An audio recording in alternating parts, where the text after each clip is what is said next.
مگر سیدنا حسن رضی اللہ اور سیدنا حسین کے قاتل کون ہیں یہ اسلام کی تاریخ میں اس کا کوئی ثبوت یعنی شمر نہیں ہے؟ نہیں، شمر نہیں، یعنی شمر نہیں ہے، نہیں، شمر نہیں، شمر نہیں۔ تو تاریخ میں تو بہرحال جہاں پہ بھی معتبر تاریخ ہے۔ ڈاکٹر صاحب السلام علیکم ورحمۃ اللہ وبرکاتہ۔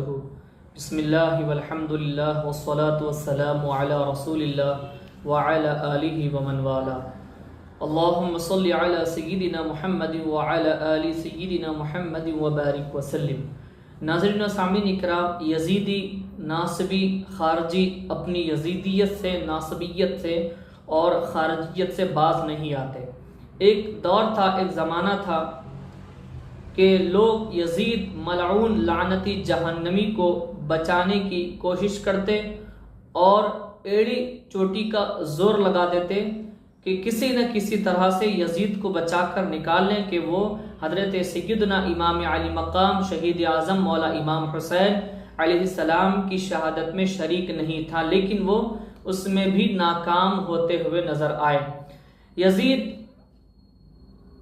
اگرچہ کہ کربلا کے میدان میں موجود نہیں تھا، یہ ایک دلیل لوگوں کو مل جاتی ہے کہ وہ قتل میں شریک نہیں تھا، لیکن اس پر دلائل موجود ہیں کہ وہ امام حسین علیہ السلام کا قاتل ہے۔ اس سے کوئی فرق نہیں پڑتا کہ وہ میدان میں تھا یا نہیں، یہ بات ایک الگ ہے۔ اب نوبت یہ آ چکی ہے، یزیدی اپنی یزیدیت میں اتنا آگے بڑھ چکے ہیں، ناصبی اپنی ناصبیت میں اس قدر اوپر جا رہے ہیں کہ جو کربلا کے میدان میں شریک تھے، جنہوں نے کربلا میں موجود اہل بیت اطہار علیہم السلام پر ظلم کیا، اس قدر ظلم، اللہ اکبر، کہ فرعون نمرود نے بھی اس قدر ظلم اور زیادتی کبھی نہیں کیا۔ بڑے سے بڑے کفار ہوئے، مشرکین ہوئے، لیکن کسی نے اتنا بڑا ظلم نہیں کیا۔ یہ نماز پڑھنے والے، ان کے نام مسلمانوں کے صحابیوں کی یہ اولادیں، اس قدر ظلم، نمازیں پڑھنے والے، علم رکھنے والے یہ تھے، اپنے آپ میں علم رکھنے والے، لوگوں کو شرعی مسائل سکھاتے، وہ لوگ اس قدر ظلم کیے۔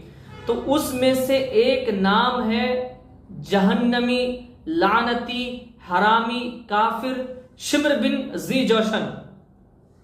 اب اس کو یزیدی بچانے کی کوشش کر رہے ہیں۔ ایک وہابی مولوی ہے جس نے یہ کہا کہ شمر جو ہے وہ امام حسین علیہ السلام کے قاتلوں میں نہیں ہے۔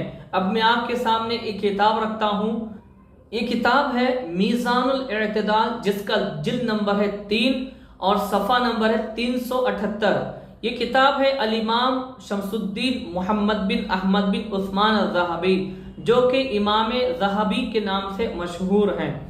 آپ اپنی اس کتاب میں لکھتے ہیں، شمر ذی جوشن ابو سابعہ وبابی، اس نے اپنے والد کے حوالے سے روایات نقل کی ہیں، ابو اسحاق سبیعی نے اس سے روایت نقل کی ہیں۔ اب امام ذہبی آگے لکھتے ہیں، یہ روایت نقل کرنے کا اہل نہیں ہے، کیونکہ یہ حضرت امام حسین رضی اللہ عنہ کو شہید کرنے والوں میں سے ایک ہے، مختار کے ساتھیوں نے اسے قتل کر دیا تھا۔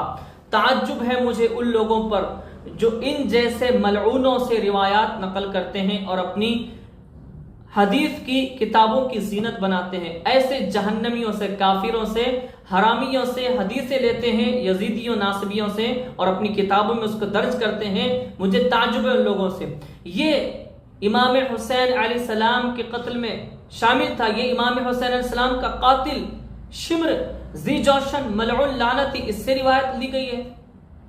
اللہ اکبر! لیکن یہ روایات لینے کا اہل ہرگز نہیں ہے، کیونکہ یہ امام حسین علیہ السلام کے قاتلوں میں سے ہے، اور اس ملعون جہنمی حرامی کو مختار کے ساتھیوں نے قتل کر دیا، جہنم رسید کر دیا۔ تو ناظرین دیکھیں، اس قدر یہ ناصبی اب آگے بڑھ رہے ہیں کہ اب ایسے ایسے لوگوں کو بھی بچانے کی کوشش کر رہے ہیں جو کربلا کے میدان میں موجود تھے اور امام حسین علیہ السلام کے قاتل ہیں، ان کے قتل میں شریک تھے، ان کی نیت تھی قتل کرنے کی، نیت تھی، بلکہ انہوں نے قتل کیا۔ اب آگے دیکھیے لوگ کہاں کہاں تک بڑھتے ہیں، کیسے کیسے لوگوں کو بچانے کی کوشش کرتے ہیں۔ اصل بات یہی ہے، وجہ یہی ہے کہ یہ یزید کی روحانی اولاد ہیں، یا یزید کے چاہنے والوں کی اصلی اولاد ہیں، یا بغض ہے ان کے دل میں اہل بیت علیہ السلام کا، اور کوئی وجہ نہیں ہو سکتی۔ اللہ رب العزت کی بارگاہ میں دعا کرتے ہیں کہ مولا کریم ہم سب کو اہل بیت علیہ السلام سے سچی عقیدت محبت کی توفیق عطا فرمائے، آمین ثم آمین بجاہ النبی سید المرسل طہ و یاسین۔